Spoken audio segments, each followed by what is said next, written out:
नमस्कार। संसद टीवी के इस खास कार्यक्रम प्रश्नकाल में आप सभी का स्वागत है। मैं हूं प्रीति सिंह। इस कार्यक्रम के जरिए हम आपको दिखाते हैं संसद में पूछे गए लिखित सवाल और उनके जवाब। प्रश्नकाल कार्यक्रम के जरिए हम अनस्टार्ड क्वेश्चंस यानी आतारंकित प्रश्नों की जानकारी आपको देते हैं। मॉनसून सत्र का समापन हुआ और इस दौरान आपने दोनों सदनों में महत्वपूर्ण विधायी कामकाज होते देखा, लेकिन कुछ सवाल ऐसे भी रहे जिसकी जानकारी आपको नहीं मिल पाई। ऐसे ही सवाल और जवाब के बारे में प्रश्नकाल कार्यक्रम के जरिए हम आपको जानकारी पहुंचाते हैं। ये प्रश्न लिखित में पूछे जाते हैं, इनका जवाब लिखित में दिया जाता है। आतारांकित प्रश्न ऐसे ही प्रश्नों को कहा जाता है। आतारांकित प्रश्नों का सदन में मौखिक उत्तर नहीं मांगा जाता और इस पर कोई अनुपूरक प्रश्न भी नहीं पूछा जा सकता। सत्र के दौरान रोजाना राज्यसभा और लोकसभा में सैकड़ों ऐसे सवाल जवाब होते हैं जो कहीं ना कहीं देश के आम नागरिकों से जुड़े होते हैं, लेकिन ये सवाल लिखित पूछे जाते हैं, इनका जवाब भी लिखित दिया जाता है। आज के कार्यक्रम में हमने मॉनसून सत्र के दौरान पूछे गए महत्वपूर्ण आतारांकित प्रश्नों को शामिल किया है। हमारे कार्यक्रम का फोकस अनस्टार्ड क्वेश्चंस पर है। तमाम ऐसे सवाल हैं जो आपके दिमाग में चलते होंगे। इस कार्यक्रम के जरिए उनका जवाब हम आप तक पहुंचाएंगे। क्या कुछ योजनाएं हैं, प्लानिंग है, क्या कुछ है सांसदों के सवाल और क्या रहे सरकार की तरफ से जवाब, आपको दिखाएंगे संसद टीवी की इस खास पेशकश के जरिए। आज के कार्यक्रम में हमने जो सवाल शामिल किए हैं वो सभी मॉनसून सत्र से जुड़े हुए हैं। तो आज के कार्यक्रम की शुरुआत करते हैं आधी आबादी को लेकर पूछे गए सवाल और उसके जवाब से। इस सवाल को पूछा है लोकसभा सांसद सुनीता दुग्गल ने। अपने सवाल में उन्होंने देश भर में शिक्षा के क्षेत्र में महिलाओं की संख्या को लेकर जानकारी मांगी। उन्होंने शिक्षा मंत्री से पूछा कि क्या सरकार के पास उन महिलाओं की कुल संख्या की सूची है जो वर्तमान में भारतीय विश्वविद्यालयों और अन्य प्रतिष्ठित शैक्षणिक संस्थानों में स्थायी शैक्षणिक पदों पर काम कर रही हैं। अगर हाँ, तो भारतीय विश्वविद्यालयों और अन्य प्रतिष्ठित शैक्षणिक संस्थानों में ऐसे पदों पर बैठे पुरुषों की कुल संख्या की तुलना में कितनी महिलाएं हैं। वर्तमान में हरियाणा के सरकारी कॉलेजों में शैक्षणिक पदों पर काम कर रहे पुरुषों की तुलना में महिलाओं की संख्या कितनी है। आगे ये भी उन्होंने पूछा कि लैंगिक विविधता को बढ़ाने के लिए सरकार ने क्या कदम उठाए हैं। आखिर में उन्होंने जानना चाहा कि क्या सरकार ऐसी संस्थाओं में महिलाओं की भर्ती को प्राथमिकता देने की नीति शुरू करने की योजना बना रही है। इस सवाल का जवाब शिक्षा मंत्रालय में राज्य मंत्री डॉक्टर सुभाष सरकार ने दिया। उन्होंने बताया कि अखिल भारतीय उच्च शिक्षा सर्वेक्षण 2019-20 के अनुसार भारतीय विश्वविद्यालयों में 74,631 महिलाएं और 1,28,141 पुरुष स्थायी शैक्षणिक पदों पर काम कर रहे हैं, जिनमें से 2,680 महिलाएं और 6,752 पुरुष श्रेष्ठ संस्थानों में स्थायी शैक्षणिक पदों पर हैं।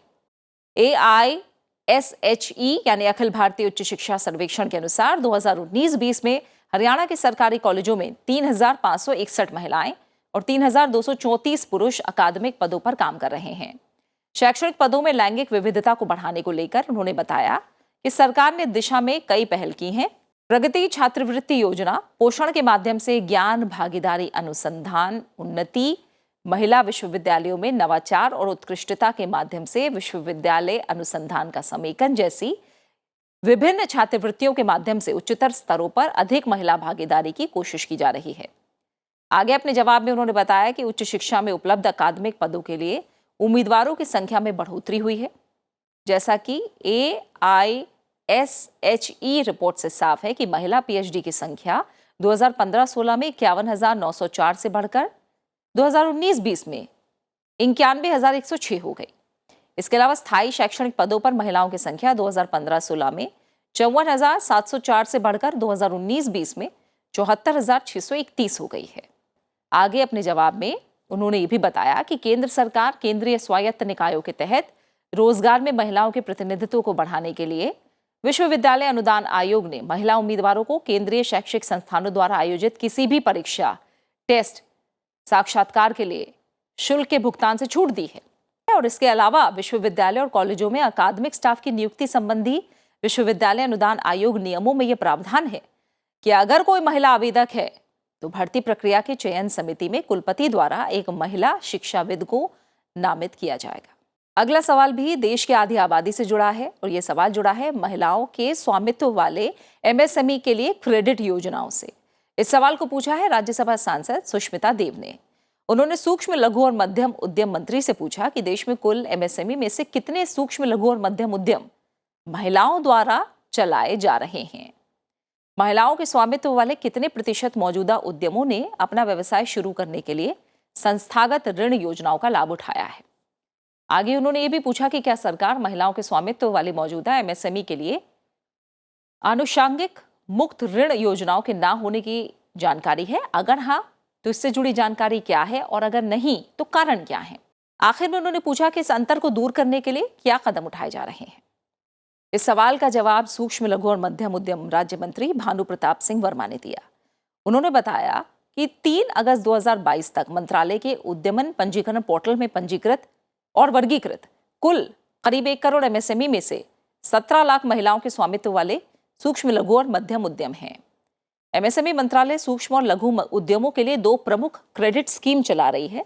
पीएमई जीपी यानी प्रधानमंत्री रोजगार सृजन कार्यक्रम और सीजीएस यानी सूक्ष्म और लघु उद्यमों के लिए क्रेडिट गारंटी स्कीम चल रही है। 2008-2009 में पीएमई जीपी की शुरुआत से लेकर 2 अगस्त 2022 तक कुल 2,50,000 महिला उद्यमियों को सहायता प्रदान की गई है।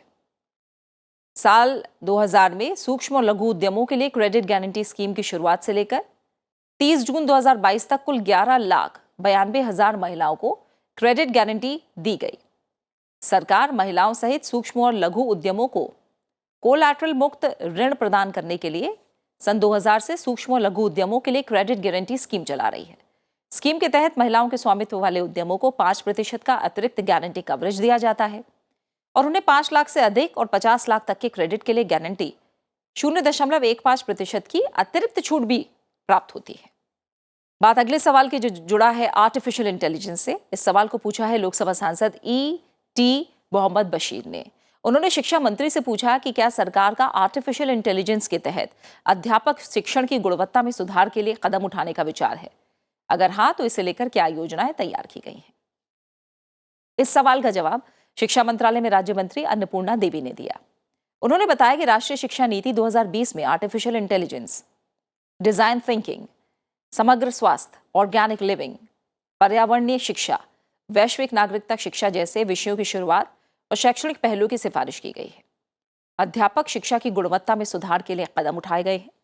4 वर्षीय एकीकृत अध्यापक शिक्षा कार्यक्रम और शैक्षिक प्रबंधन में शिक्षकों, प्रधान शिक्षकों, प्रधानाचार्यों और अन्य हितधारकों के लिए स्कूल शिक्षा के विभिन्न स्तरों पर निष्ठा एकीकृत प्रशिक्षण कार्यक्रम के संस्करण 1, 2 और 3 की शुरुआत की गई है। निष्ठा प्रशिक्षण को दीक्षा पोर्टल के माध्यम से ऑनलाइन चलाया जाता है, जो अपने आप सीखने और गहन निगरानी की सुविधा के लिए एआई समाधानों को एकीकृत करता है। 2020-21 से कक्षा 9वीं से स्कूलों में आर्टिफिशियल इंटेलिजेंस की एक विषय के रूप में शुरुआत की गई। अगला सवाल जुड़ा है कौशल के रूप में ड्रोन संचालन संबंधी पाठ्यक्रम से। इस सवाल को पूछा है लोकसभा सांसद तेजस्वी सूर्या ने। उन्होंने कौशल विकास और उद्यमशीलता मंत्री से पूछा कि क्या सरकार देश में कौशल के रूप में और अधिक ड्रोन पायलट, ड्रोन संचालन और ड्रोन बनाने के लिए पाठ्यक्रम निर्धारित कर रही है। अगर हाँ, तो क्या जानकारी है? क्या सरकार ड्रोन संबंधी नई सरकारी नीति को ध्यान में रखते हुए वाणिज्य और रक्षा उपयोग के लिए ड्रोन के संचालन के संबंध में अल्पकालिक और दीर्घकालिक पाठ्यक्रम तैयार कर रही है? आगे अपने सवाल में उन्होंने पूछा कि ड्रोन शक्ति संबंधी कौशल प्रदान करने वाले मौजूदा पाठ्यक्रमों की संख्या कितनी है। सवाल के आखिर में यह भी पूछा कि क्या सरकार ड्रोन पाठ्यक्रमों के लिए नामांकन करने वालों और इसे पढ़ाने वालों के लिए ड्रोन पाठ्यक्रमों को बढ़ावा देने के बारे में कोई वित्तीय सहायता या कोई और सहायता दे रही है। इस सवाल का जवाब कौशल विकास और उद्यमशीलता राज्य मंत्री राजीव चंद्रशेखर ने दिया और बताया कि हाँ, ड्रोन क्षेत्र पिछले कुछ वर्षों में अभिनव और स्टैंडअप के विकास का एक बढ़िया उदाहरण है। कौशल विकास और उद्यमशीलता मंत्रालय ने ड्रोन के विनिर्माण, संयोजन और मरम्मत और रखरखाव के साथ साथ ड्रोन क्षेत्र में कुशल जनशक्ति की जरूरत को पूरा करने के लिए 6 अल्पकालिक कौशलीकरण पाठ्यक्रम विकसित किए हैं। इसके अलावा नागरिक उड्डयन मंत्रालय के अनुसार ड्रोन नियम 2021 के नियम 39 के अनुसार आरपीटीओ यानी रिमोट पायलट प्रशिक्षण संगठन स्थापित करने को मंजूरी दी गई। कोई भी व्यक्ति जो आरपीटीओ स्थापित करने के लिए प्राधिकरण प्राप्त करना चाहता है, उसे ऑनलाइन डिजिटल स्काई प्लेटफॉर्म पर डीजीसीए यानी नागरिक उड्डयन महानिदेशालय को आवेदन जमा करना होगा। अगर आवेदक दी गई आवश्यकताओं को पूरा करता है तो महानिदेशक आवेदन प्राप्ति की तारीख से 60 दिनों के भीतर आरपीटीओ स्थापित करने के लिए प्राधिकृत कर सकता है। डीजीसीए ने डीजीसीए द्वारा प्राधिकृत आरपीटीओ द्वारा रिमोट पायलट प्रमाण पत्र प्रदान करने के लिए 5 दिवसीय पाठ्यक्रम स्पेसिफाइड किया है। पाठ्यक्रम में ग्राउंड क्लास और प्रैक्टिकल प्रशिक्षण शामिल हैं। 2 अगस्त 2022 तक 27 डीजीसीए प्राधिकृत आरपीटीओ हैं। अब तक 576 रिमोट पायलट प्रमाण पत्र जारी किए जा चुके हैं। आगे अपने जवाब में उन्होंने बताया कि 2022-23 सत्र के लिए सरकार ने देश के 19 राज्यों में 126 औद्योगिक प्रशिक्षण संस्थान में ड्रोन सेवा तकनीशियन नाम की अल्पकालिक पाठ्यक्रम को भी शुरू किया है। इसके अलावा सरकारी आईटीआईज और पीएमकेवीवाई पाठ्यक्रम के तहत प्रशिक्षण निःशुल्क है, जबकि अन्य भुगतान पाठ्यक्रम भी हैं। अगले सवाल की तरफ रुख करेंगे। इसे पूछा है राज्यसभा सांसद सीमा द्विवेदी ने। उन्होंने खान मंत्री से पूछा कि क्या आत्मनिर्भर भारत अभियान के तहत खनिज आवश्यकताओं में आत्मनिर्भरता प्राप्त करने के लिए सरकार कोई सार्थक कदम उठा रही है। इस क्षेत्र में रोजगार सृजन और निवेश बढ़ाने के लिए क्या कदम उठाए जा रहे हैं, उनका ब्यौरा उन्होंने मांगा है। इस सवाल का जवाब खान, कोयला और संसदीय कार्य मंत्री प्रहलाद जोशी ने दिया और बताया कि खान मंत्रालय ने एमएमडीआर संशोधन अधिनियम 2021 के माध्यम से 28 मार्च 2021 से खान और खनिज अधिनियम 1957 में संशोधन किया, जिसका उद्देश्य अन्य बातों के साथ साथ खनिज उत्पादन में वृद्धि करना और खानों का समयबद्ध प्रचालन करना, खनन क्षेत्र में रोजगार और निवेश में वृद्धि करना, पट्टेदार के परिवर्तन के बाद खनन प्रचालनों में निरंतरता बनाए रखना और नीलामी की गति को बढ़ाना है। सुधारों में कई बातों को शामिल किया गया है। बिना किसी अंतिम उपयोग प्रतिबंध के खनिज ब्लॉकों की नीलामी को अनिवार्य करके कैप्टिव और गैर कैप्टिव खानों के बीच अंतर को समाप्त करना। इसके अलावा मौजूदा कैप्टिव खानों को संबद्ध संयंत्रों की आवश्यकता को पूरा करने के पश्चात और राज्य सरकार को अतिरिक्त राशि का भुगतान करने पर उत्पादित खनिजों के 50% तक बेचने की अनुमति दी गई है। कोई खान जो समाप्त हो रही है या जिसे समाप्त कर दिया गया है, संबंध में वैध सांविधिक मंजूरियों को नीलामी में ऐसी खान के सफल बोलीदाता को अंतरित करने का प्रावधान है। गैर नीलाम खानों के लिए खनिज रियायतों के अंतरण पर प्रतिबंध हटा दिए गए हैं। अब अगला सवाल, ये सवाल जुड़ा है कृषि क्षेत्र में पुरुषों और महिलाओं की भागीदारी के संबंध में सर्वेक्षण से। इस सवाल को पूछा है राज्यसभा सांसद नरहरि अमीन ने। उन्होंने सांख्यिकी और कार्यक्रम कार्यान्वयन मंत्री से पूछा कि क्या ग्रामीण क्षेत्रों में पुरुषों और महिलाओं की कृषि क्षेत्र में भागीदारी के संबंध में कोई सर्वेक्षण कराया गया है। अगर हाँ, तो इस सर्वेक्षण में पुरुषों और महिलाओं की भागीदारी संबंधी आंकड़ों का ब्यौरा क्या है।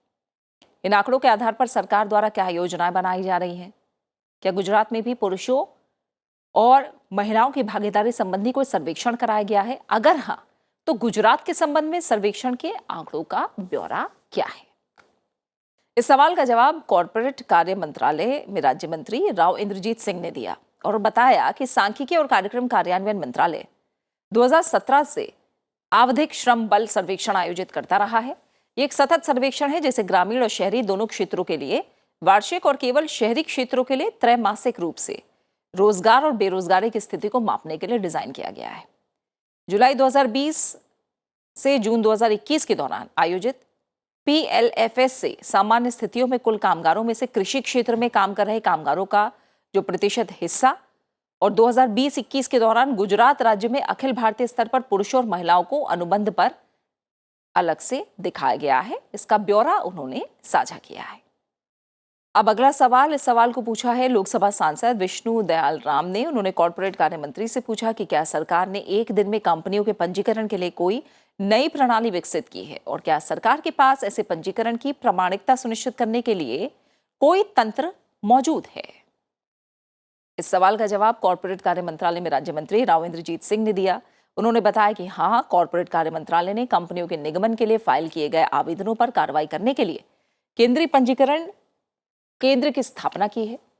23 फरवरी 2020 को लागू किए गए एकीकृत स्पाइस प्लस वेब प्रारूप के माध्यम से एक नई निगमित कंपनी को नाम आरक्षण, कंपनी निगमन, DIN आवंटन, पैन, टैन, EPFO पंजीकरण, ESIC पंजीकरण, व्यवसाय कर पंजीकरण, बैंक खाता, GSTIN और दिल्ली में निगमित होने वाली कंपनियों की स्थापना और दुकानों का पहली बार पंजीकरण जैसी 11 सेवाएं प्राप्त होती हैं। अगर निगमन के लिए फाइल किया गया आवेदन हर तरह से पूर्ण है तो इसे फाइल करने के लिए औसतन 1 दिन के भीतर इसके निगमन के लिए अनुमोदित कर दिया जाता है। अगला सवाल जो जुड़ा है आपकी मेहनत की कमाई से। कई बार लोग लालच में आकर पूंजी योजनाओं में फंस जाते हैं। इस ठगी से कैसे बच सकते हैं और इसे लेकर सरकार क्या कुछ कर रही है, इसे लेकर लोकसभा सांसद भोला सिंह ने वित्त मंत्री से पूछा कि क्या देश के विभिन्न हिस्सों में फर्मों, कंपनियों, व्यक्तियों द्वारा आम लोगों को ठगने वाली कोई पॉन्जी योजनाएं सरकार के संज्ञान में आई हैं? क्या आर्थिक अपराध शाखा ने हाल ही में देश में लगभग लाखों लोगों को ठगने के लिए चलाई जा रही पॉन्जी योजनाओं के रैकेट का भंडाफोड़ किया है? अगर हाँ, तो 3 वर्षों में से हर वर्ष और वर्तमान वर्ष के दौरान सरकार द्वारा पहचान करके इस संबंध में क्या कोई गिरफ्तारी की गई है? क्या भारतीय रिजर्व बैंक और भारतीय प्रतिभूति और विनिमय बोर्ड का निकट भविष्य में पॉन्जी योजनाओं से निपटने के लिए जमा या निवेश स्वीकार करने संबंधी कानून या नियमों को और सख्त बनाने का विचार है? इस सवाल का जवाब वित्त मंत्रालय में राज्य मंत्री डॉक्टर भागवत कराड़ ने दिया और बताया कि सरकार और प्रवर्तन एजेंसियों ने अनाधिकृत योजनाएं चलाने वालों के खिलाफ कार्रवाई की है। प्रवर्तन एजेंसियों और विनियामकीय निकायों से मिली सूचना के अनुसार सीबीआई ने 2019 से 2022 तक पॉन्जी योजनाओं से संबंधित 100 मामले दर्ज किए हैं, जिसमें 132 कंपनियां फर्म शामिल हैं। इस संबंध में सीबीआई ने 21 लोगों को गिरफ्तार किया है, जबकि प्रवर्तन निदेशालय ने पिछले 3 वर्ष और चालू वर्ष के दौरान धन शोधन निवारण अधिनियम 2002 के उपबंधों के तहत पॉन्जी योजनाओं से संबंधित 87 मामलों की जांच की है। इस संबंध में ईडी ने 8 लोगों को गिरफ्तार किया है। एसएफआईओ ने सूचित किया है कि पिछले 3 वर्षों के दौरान उसे कॉर्पोरेट कार्य मंत्रालय द्वारा 9 मामलों, जिसमें 2019-20 में 5, 2020-21 में 1 और 2021-22 में 3 की जांच सौंपी गई है, जिनमें 85 कंपनियां। इनमें से 2019-20 में 36, 2020-21 में 16 और 2021-22 में 33 कंपनियां शामिल रहीं। कथित तौर पर धोखाधड़ी, पूर्ण chit fund, multi level marketing, Ponzi गतिविधियों में लिप्त थी। भारतीय रिजर्व बैंक का सचेत पोर्टल, जो राज्य स्तरीय समन्वय समितियों के लिए ऑनलाइन मंच है और जनता को वित्तीय धोखाधड़ी की शिकायतें दर्ज कराने की सुविधा प्रदान करता है। इस मंच पर जमा और विभिन्न प्रकार के निवेश योजनाओं के लिए एकत्र किए गए धन की अदायगी न करने से संबंधित 1540 शिकायतें प्राप्त हुई हैं। सेबी ने पिछले 4 वर्ष 2018-19 में 12, 2019-20 में 10, 2020-21 में 5 और 2021-22 में 2 इस दौरान 29 अपंजीकृत सामूहिक निवेश योजनाओं वाली संस्थाओं के खिलाफ अंतिम आदेश पारित किए। अवैध जमा राशि लेने वाली योजनाएं जो लोगों की गाढ़ी कमाई को ठगती हैं, इस खतरे से निपटने के लिए और लोगों के हितों की रक्षा के लिए सरकार ने कई कदम उठाए हैं।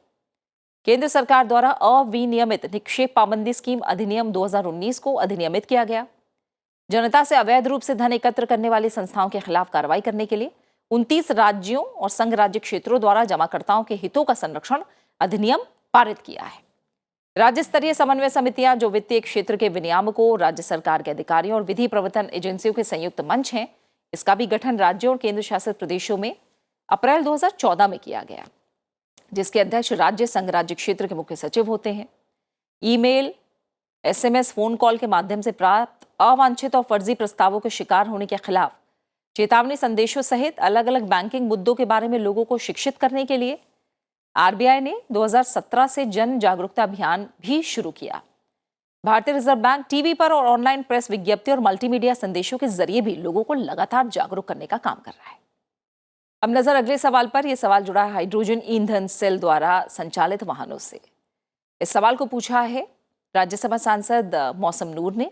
उन्होंने पेट्रोलियम और प्राकृतिक गैस मंत्री से पूछा कि क्या इंडियन ऑयल अनुसंधान और विकास केंद्र ने देश का पहला हाइड्रोजन ईंधन सेल से चलने वाले वाहन का विकास किया है? अगर हाँ, तो क्या जानकारी है? सरकार द्वारा हरित हाइड्रोजन उत्पादन के लिए कार्यनीति प्रक्रिया बनाने के लिए क्या कदम उठाए गए? क्योंकि इस प्रक्रिया में अधिक मात्रा में ऊर्जा की जरूरत होगी, जो भविष्य में इसकी उपलब्धता के साथ साथ इसके भंडारण और परिवहन को प्रभावित करेगी। आगे अपने सवाल में उन्होंने पूछा कि देश में वर्तमान में मौजूदा हाइड्रोजन रिफ्यूलिंग स्टेशनों की क्षमता और मौद्रिक संदर्भ में इनके द्वारा की गई बिक्री का ब्यौरा क्या है। अपने सवाल के अंत में उन्होंने पूछा कि क्या सरकार का देश में हाइड्रोजन रिफ्यूलिंग स्टेशनों की संख्या को बढ़ाने का विचार है। इस सवाल का जवाब पेट्रोलियम और प्राकृतिक गैस मंत्रालय में राज्य मंत्री रामेश्वर तेली ने दिया। उन्होंने बताया कि टाटा मोटर लिमिटेड के सहयोग से इंडियन ऑयल कॉर्पोरेशन लिमिटेड अनुसंधान और विकास केंद्र ने 2019 में हाइड्रोजन ईंधन सेल बसों का ट्रायल कराया। नवीकरणीय ऊर्जा का उपयोग करके वाटर इलेक्ट्रोलिसिस से, बायोमीथेन से और बायोमास गैसिफिकेशन जैसे विभिन्न तरीकों से हरित हाइड्रोजन का उत्पादन किया जा सकता है। तेल और गैस पीएसयूज द्वारा हाइड्रोजन पर विभिन्न अनुसंधान और विकास गतिविधियां भी की जा रही हैं। इसके अलावा हाइड्रोजन के विभिन्न पहलुओं, जिसमें ऑटोमोटिव ईंधन के रूप में इसका प्रयोग शामिल है, इस पर R&D गतिविधियों का निधियन करने के लिए PSUs ने एक हाइड्रोजन संग्रह निधि बनाई है। देश में कोई वाणिज्यिक हाइड्रोजन रिफ्यूलिंग स्टेशन नहीं है। बात अगले सवाल की जो जुड़ा है संस्थाओं में श्रम संहिताओं के प्रचालन से। इस सवाल को पूछा है लोकसभा सांसद अनुभव मोहंती ने। उन्होंने श्रम और रोजगार मंत्री से पूछा कि क्या सरकार इस बात को जानती है कि भारत में 70% संगठन 6 से कम लोगों को रोजगार देते हैं और श्रम संहिताएं उन प्रतिष्ठानों में प्रचालित होती हैं जिनमें 10 से अधिक लोग काम करते हैं और अधिकांश संगठन इस दायरे से बाहर हो जाते हैं। क्या सरकार का ऐसी किसी प्रकार की योजना या संशोधन लाने का विचार है जिससे ये सुनिश्चित हो सके कि इन 70% संगठनों में काम करने वाले श्रमिकों को भी लागू होने वाली 4 श्रम संहिताओं का लाभ मिल सके? इस सवाल का जवाब श्रम और रोजगार राज्य मंत्री रामेश्वर तेली ने दिया और बताया कि छठी आर्थिक जनगणना के अनुसार भारत में बड़ी संख्या में प्रतिष्ठान आकार में छोटे हैं। हालांकि प्रतिष्ठान के आकार पर ध्यान दिए बिना श्रम संहिताएं असंगठित कामगारों सहित कामगारों के लिए उपलब्ध सुरक्षा को स्वास्थ्य देखभाल के मामलों की दृष्टि से मजबूती प्रदान करती है। मजदूरी संहिता 2020 ने सतत विकास और समावेशी विकास का समर्थन करने के लिए सभी कामगारों को न्यूनतम मजदूरी और मजदूरी का समय पर भुगतान के वैधानिक अधिकार को सार्वभौमिक बनाया है। इसके अलावा सामाजिक सुरक्षा संहिता 2020 का उद्देश्य संगठित और असंगठित दोनों क्षेत्रों के सभी कर्मचारियों और कामगारों को सामाजिक सुरक्षा प्रदान करना है। सामाजिक सुरक्षा के कवरेज को बढ़ाने के लिए सामाजिक सुरक्षा संहिता में उपबंध शामिल हैं और अगर इन्हें देखें तो इनमें कर्मचारी राज्य बीमा निगम के कवरेज का विस्तार अधिसूचित जिलों क्षेत्रों की तुलना में अखिल भारतीय स्तर पर किया गया है। इसके अलावा 10 से कम कर्मचारियों वाले प्रतिष्ठानों के लिए स्वैच्छिक आधार पर ESIC कवरेज शुरू किया गया है। साथ ही ESIC के तहत लाभों को उन प्रतिष्ठान पर भी लागू किया जा सकता है जो केंद्र सरकार द्वारा अधिसूचित जोखिमकारी या प्राण घातक व्यवसाय का संचालन करती हैं जिनमें एक भी कर्मचारी नियोजित है। असंगठित कामगारों, गिग कामगारों, प्लेटफॉर्म कामगारों के कल्याण के लिए योजनाएं तैयार करने के लिए एक सामाजिक सुरक्षा निधि की परिकल्पना की गई। गिग कामगार और प्लेटफॉर्म कामगार को सामाजिक सुरक्षा लाभ प्रदान करने के लिए योजनाएं बनाने के मकसद से परिभाषित किया गया है। केंद्र सरकार को ESIC या कर्मचारी भविष्य निधि संगठन के माध्यम से असंगठित कामगारों, जिन कामगारों, प्लेटफॉर्म कामगारों और उनके परिवारों के सदस्यों को लाभ देने का अधिकार दिया गया है। और इसी के साथ संसद टीवी के इस खास कार्यक्रम प्रश्नकाल में इतना ही। आप इस कार्यक्रम को हमारे YouTube चैनल पर भी देख सकते हैं। अपना ख्याल रखिए और मुझे दीजिए इजाजत। नमस्कार।